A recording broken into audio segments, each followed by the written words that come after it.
This is my first visit to Otford.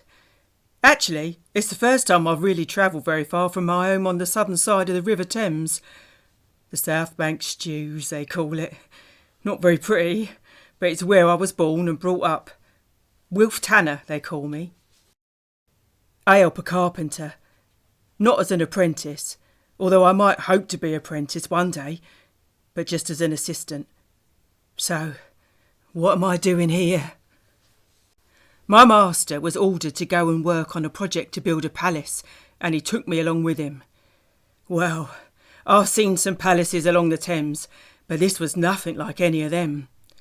We built it in a field all out of wood and canvas, held together with ropes, and painted to look like a real palace out of stone. It was really big.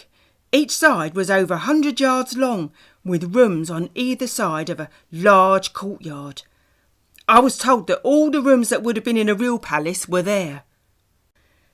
And in the middle of the courtyard there was a fountain. Not for water, but for wine. King Henry himself came to inspect it, together with Cardinal Thomas Wolsey. We were kept out of sight while His Majesty was there, but people said that he was very pleased. And then, when we'd finished it, we were told to take it down very carefully and load the pieces onto wagons. A few days later, we started off from London with the wagons and the palace, and we walked here to Otford in Kent. The wagons made for slow going, and it took us 3 days. Just as we reached here, the King and Queen Catherine of Aragon came past, and I saw them clearly for the first time. They say that, including our party with the wagons, there were 4,000 people in the King's party, and another 1,000 people accompanied the Queen.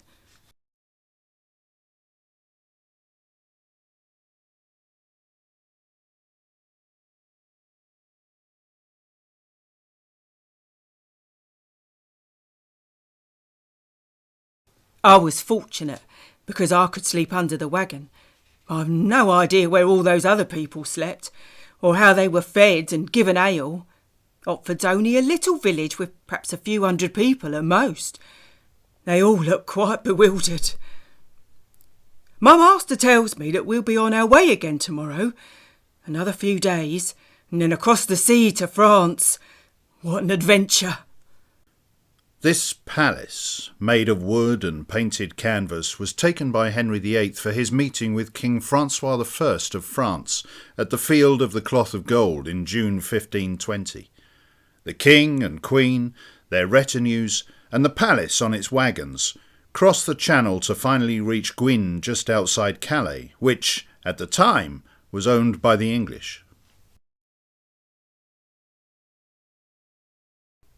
There the palace was set up as the centrepiece of the English camp.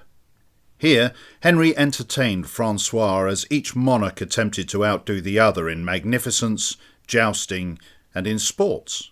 Remember that in 1520 Henry was only 29 and considered to be a handsome young man. The Field of the Cloth of Gold was intended to forge friendship between France and England. Alas, this only lasted for 2 years before the old rivalries flared up again. And what of the palace? It was dismantled at the end of the event. Much of it was recycled to recover some of the expense. Some of the roundels on the front of the palace may have been reused on Henry's other palaces. Some of the textiles have survived to this day.